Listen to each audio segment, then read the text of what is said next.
Hi, everyone. Thank you for joining us. I'm Rena Nine, and we began with protests and counter-protests today in the streets of Boston. You can see crowds starting to gather around the Boston Commons right there. The demonstration was being billed as a peaceful rally for free speech. But after violence erupted 1 week ago in Charlottesville, the city is now on high alert. Local authorities are concerned that extremists like neo-Nazis and the KKK may try to attend. In response, as many as 30,000 counter-protests are expected to show up. Those protesters are also in that area. You can see that wide area stretching all the way down for blocks. DeMarco Morgan is in Boston.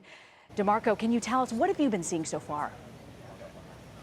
Well, Rena, I can tell you there's hundreds of people, you said it, are starting to show up at the Boston Common right here behind me. And what I've noticed is a lot of young people on both sides when you talk about the alt-right and white supremacist groups, along with the counter-protesters as well. But we're expecting thousands. You've seen the pictures coming into our newsroom there, our studios there in New York. We're expecting thousands of people to be making their way down this street right here behind me. This is Charles Street here in Boston, coming from Roxbury, which is about 3 miles away. When you talk about security, which is so important because of what happened there in Charlottesville, Virginia, we want to point out the sanitation trucks right here that are in place just to block vehicles from even getting in this area. You have a lot of roadblocks as well. My hotel is about a block and a half away, and we had to literally walk through many road closures just to get here and sort of snake your way in. This is what you are hearing, a so-called free speech rally. We got a chance to speak with the organizer, who was just 23 years old. Remember, I talked about many of the protesters here that we've seen today are very young. The organizer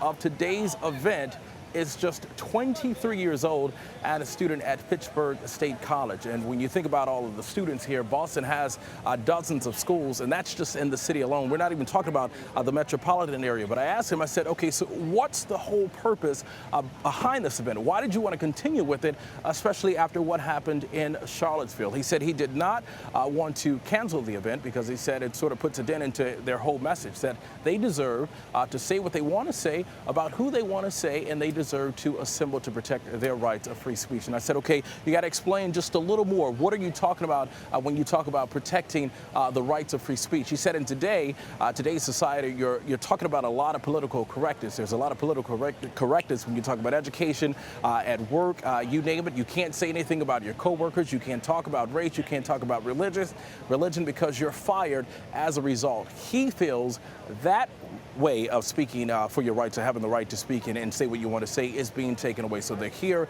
to stand up for that side. I said, look, you have white supremacist groups who are backing your organization, who are standing behind you. He said if they start to speak hate, he's going to denounce what they're saying. But I said, hey, you know, that's sort of like double standard. You know, you're saying in one voice, you're saying you should have the right to say what you want to say, but then in the other voice, you're saying you're going to shoot them down. So a lot of dynamics going on, a lot of groups, but the counter protesters, that number is expected to be huge, and we're waiting for them to arrive. Well, interesting to hear you say that the counter protesters are expected to outnumber there, DeMarco. The good news about Boston is the police department is well trained for large numbers and rallies. We've seen what they've done around the Boston Marathon, especially after the attacks there. But what can you tell us? What are police saying to you about what they're doing to step up security? Well, police aren't saying much, and that's not new to situations like this. You and I have covered major events, just like the Boston Marathon.